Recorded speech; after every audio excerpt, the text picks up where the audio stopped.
మగాళ్ళు బాధపడకండి, అందరిలాగే మగవాళ్ల కోసము ఒక రోజు. పూర్తి వివరాలకు చదవండి రేపటి సాక్షి హైదరాబాద్ ఎడిషన్. శాసన మండలిలో ఇసుక అక్రమ రవాణాపై వైఎస్ఆర్సీపీ వాయిదా తీర్మానం ఇచ్చింది. ఇసుక అక్రమ రవాణా అలాగే భవన నిర్మాణ కార్మికుల అవస్థలపై చర్చ జరపాలని ఈ వాయిదా తీర్మానం ఇచ్చారు. ఎమ్మెల్సీలు మొండితోక అరుణ్ కుమార్, కవురు శ్రీనివాస్, పండుల రవీంద్రబాబులు ఈ వాయిదా తీర్మానాన్ని ఇచ్చారు. రైట్, దీనిపై అప్డేట్స్ మా కరెస్పాండెంట్ సతీష్ ఫోన్ లైన్లో అందిస్తారు.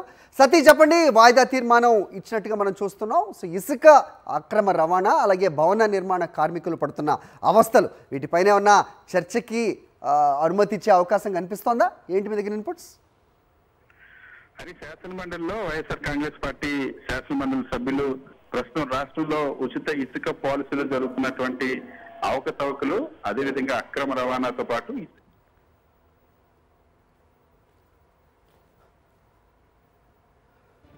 సతీష్,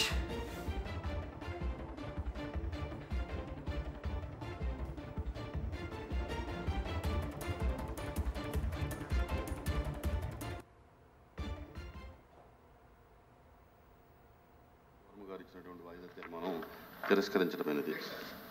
వద్దండి, కూర్చోండి. శాసన మండలి సమావేశాలు ఇప్పుడే ప్రారంభమయ్యాయి. ప్రత్యక్ష ప్రసారం చూస్తున్నాం.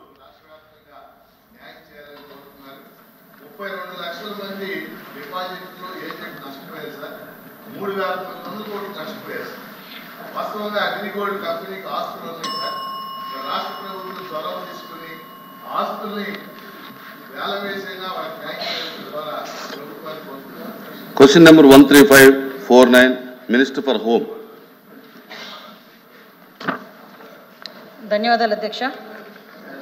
గౌరవ సభ్యులు అడిగిన క్వశ్చన్కి ఫస్ట్ క్వశ్చన్, ఇటీవల రాష్ట్రంలో మహిళలు మరియు బాలికలపై అత్యాచారాలు మరియు హత్యలు పెరుగుతున్నాయన్న విషయం వాస్తవమైన అని అడిగారు అధ్యక్ష. రాష్ట్రంలో మహిళలు మరియు బాలికలపై నమోదైన నేరాల్లో గణనీయమైన పెరుగుదల ఏమీ లేదు అని చెప్తున్నాం అధ్యక్ష. దీనికి సంబంధించి అధ్యక్ష 2023 జూన్ నుంచి అక్టోబర్ వరకు ఆ సినారియోలో తీసుకుంటే దగ్గర జూన్ నుంచి అక్టోబర్ వరకు 8,855 కేసులు నమోదైనాయి అధ్యక్ష. అంటే మనకి యావరేజ్ని చూసుకుంటే పర్ డే 59 కేసెస్ వరకు మనకు నమోదైనాయి అధ్యక్ష.